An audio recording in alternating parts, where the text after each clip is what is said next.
It's been a long time coming, but just the other day, I got to go and see Mufasa the Lion King. For a very long time, this was one that I was deeply dreading. I'm a big fan of the OG Lion King. It's an amazing film and the absolute peak of the 90s Disney boom period. There's a lot of nostalgia for pretty much the whole world that's wrapped up in that movie. So of course, at some point during the Disney Remakes catalogue they've been burning through for over a decade now, we knew that we were going to get the Lion King. Jungle Book was the trial run. And then in 2019, Disney released their live-action Lion King. Or so they say, because everybody else understands that it's just a hyper-realistic animated movie, don't they? Regardless, it was a smash hit, and until the release of Inside Out 2, it held the record for the highest-grossing animated film of all time, with a gross of $1.6 billion.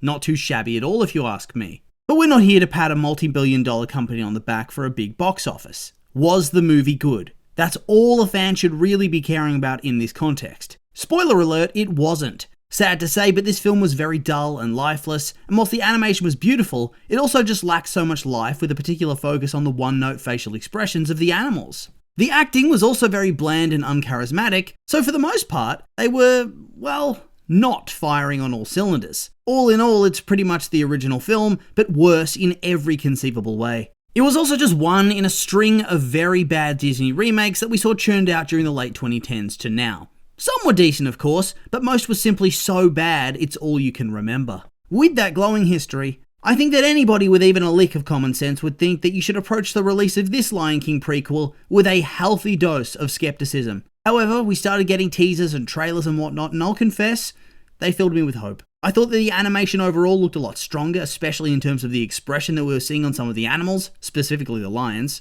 But also, the environments looked colourful and varied instead of the same old dry savannah land, and the story that we saw was good as well.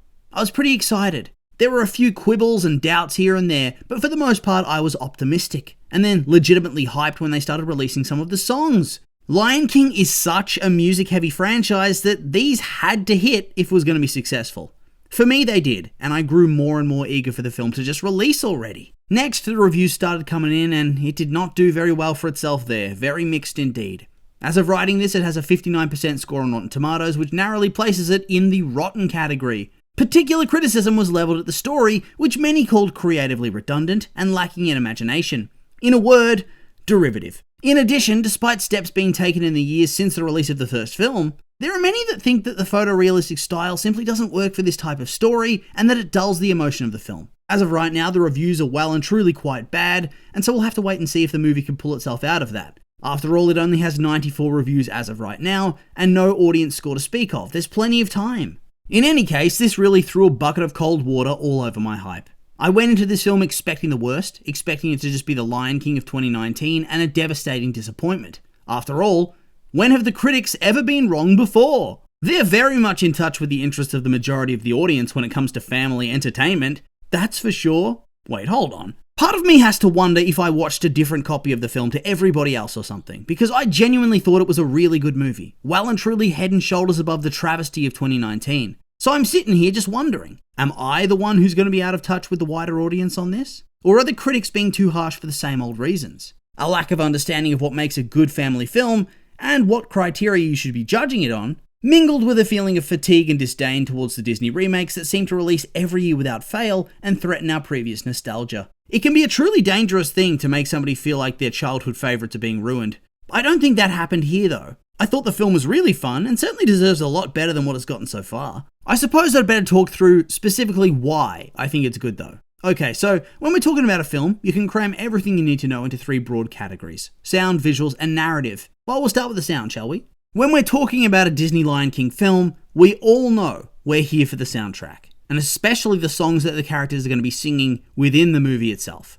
The first film was pretty poor in that regard. Yeah, the orchestral themes and whatnot, as well as the backing tracks and all the songs were great, but when it came time to do the actual songs from the classic animation, it fell flat. I don't think you could really recapture that magic easily, and unfortunately, it just didn't hit quite right. Take Can You Feel the Love Tonight, for example. It's a gorgeous song in the traditional animation, but in the remake, Nala's too loud, Simba's too quiet, and it's just all around awful. That song is the whole crux of the romance storyline, and it's a major letdown. Here though, I feel like the music was just excellent, truly outstanding. Is it as good as the original? Probably not. I don't personally think the songs were as iconic. That doesn't mean they were bad though, it's just a lot to live up to. We do have some good ones though. My personal favourite being I Always Wanted a Brother, which is the Taka and Mufasa version of I Just Can't Wait to Be King. I also really liked Tell Me It's You, which is the love song for Mufasa and Sarabi. Really great songs. I think my only real criticism, if you can even call it that, is that the villain song was weirdly placed. For starters, I think this particular villain would have been better served with no song. He should have been the imposing threat like Shan Yu from Mulan. Here though, he's about to murder Taka's whole pride and then he bursts into song. It felt weird and I must admit I laughed in the cinema at this part. As for the orchestral score, it was amazing, really atmospheric and beautiful and brought everything together. A great emotional enhancer for sure. Then there are the voice performances as well. Once again, Lion King 2019 had a lot of weak performances. Here it was better across the board. There was a lot less of Beyonce in the film. Her daughter was quite hilariously a better actress than her, by the way. Donald Glover's more kingly Simba was far better than what we got originally, and Timon, Pumbaa and older Rafiki were excellent too. On top of all of that, the main voices, as in the flashback characters, were well voiced too. I did think that Taka and Mufasa were going to suffer coming into it. I liked the trailers, but I thought their performances seemed off, and like there was no way they could live up to the great Jeremy Irons and James Earl Jones respectively. Surprisingly, I found them to be really good, especially the slow transition from happy-go-lucky Taka into a darker, more Scar-like persona. Out of all the voice actors though, young Rafiki was the standout for me. Following off from sound, we come to visuals, which is one of the elements I noticed the critics really honed in on as being an overall negative. They thought the photorealistic animation style wasn't able to convey emotion or do the story justice at all. This was a very common critique for the remake a couple of years ago, and back then I 100% agreed with it. The lion/animal faces just couldn't handle the story they were trying to tell, and the environments felt bland and lifeless, devoid of colour, and everything that made the original film so good. I disagree completely that this is the case in this film though.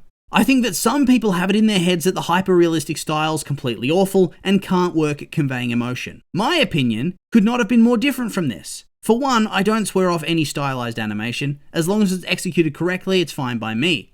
Secondly, the animation's leaps and bounds ahead of the previous films at being able to convey more subtle emotion through facial expressions and non-verbal cues. This was especially apparent for the lead cast of lions, most notably Taka and Mufasa, but I also noticed it a lot for Rafiki. I really don't see what the reviewers were talking about with this one. It was a huge step up, and it really helped me to buy into the story and the characters a lot more than I was expecting to. We also have the environments. Gone are the old dry plains and generic jungle. Instead, we get a huge array of different locations and settings, each just as beautiful as the last. Flowering meadows, canyons and gorges, desert, savannas, lush grasslands, thick jungles, snowy mountains, drought, floods, storms, everything you could want, this film has it and really makes the world come alive in a way that the previous installment didn't. Then you combine that with so many different epic action sequences and you have a visual masterclass.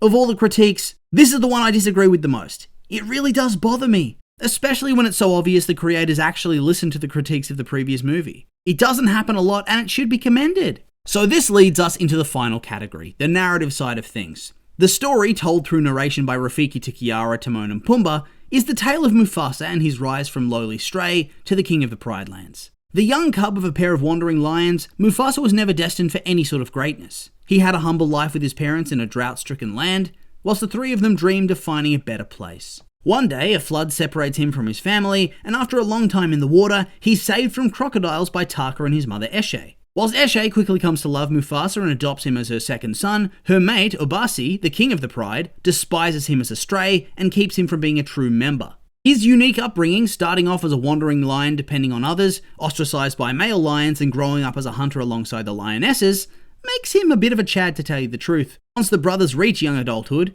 we get a scene where Mufasa and Eshe are attacked by a pair of white lions. Whilst Taka, who sees the attack, runs away and leaves his mother and brother to fight alone, Mufasa's able to kill one of the lions and drive the other one off. Unfortunately for him though, it turns out the lion he killed was the son of Kiros, the king of the outsiders, and a lion who has the ambition to become the one and only Lion King.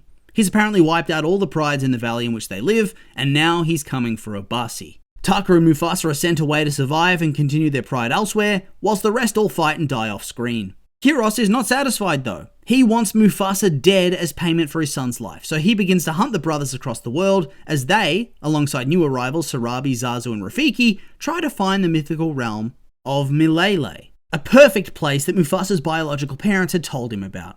Along the way, Taka falls for Sarabi, but bad luck to him, because despite wingmanning him a few times, Mufasa ends up falling for her too, and surprise surprise she falls for him.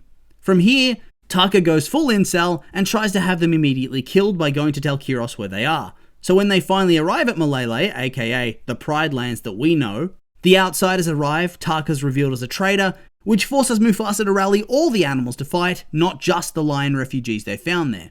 Taka has a change of heart and ends up helping Mufasa escape from a sinkhole type thing in which Kiros drowns, or is crushed by a rock, whatever. But obviously not all is well, and Mufasa refuses to forgive him and to ever call him Taka again. Taka claims the name Scar instead and slinks off, and Mufasa becomes the new king of the Pride Lands. Hooray! Oh, and it turns out his mum also survived and they reunite, which was very sweet there at the end. There was so much to enjoy about this movie and its story.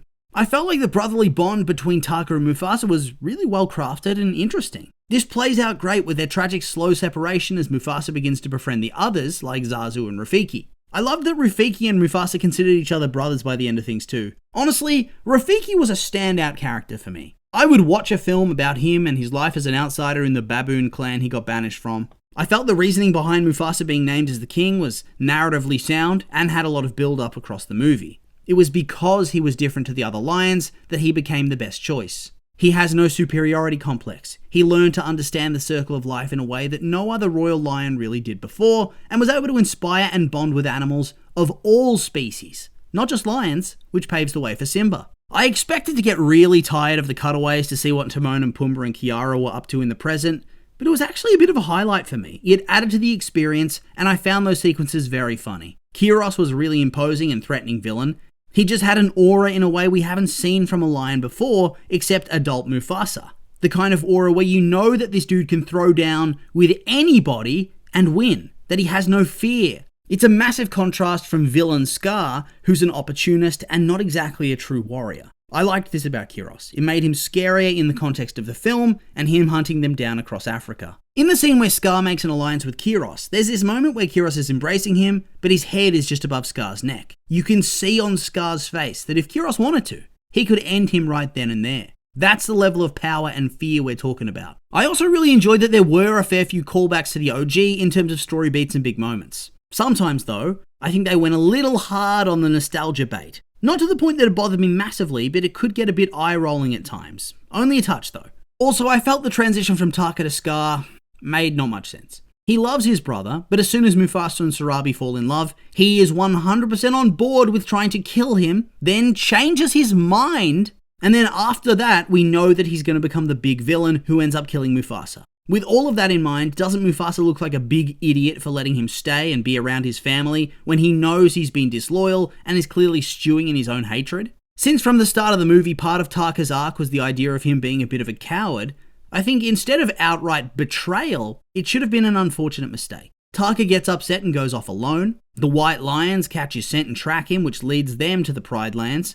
And Taka, being a coward, does a runner whilst Mufasa stays to battle. Taka then finds his moment of courage just like his mother said he would, and he returns to fight Kiros with Mufasa. He gets his scar, and he saves his brother, only to discover that Mufasa is going to get everything that he ever wanted, which leaves him jealous and bitter and disowning his old weak name. I think this would have made things more tragic overall, and also makes Mufasa look less stupid.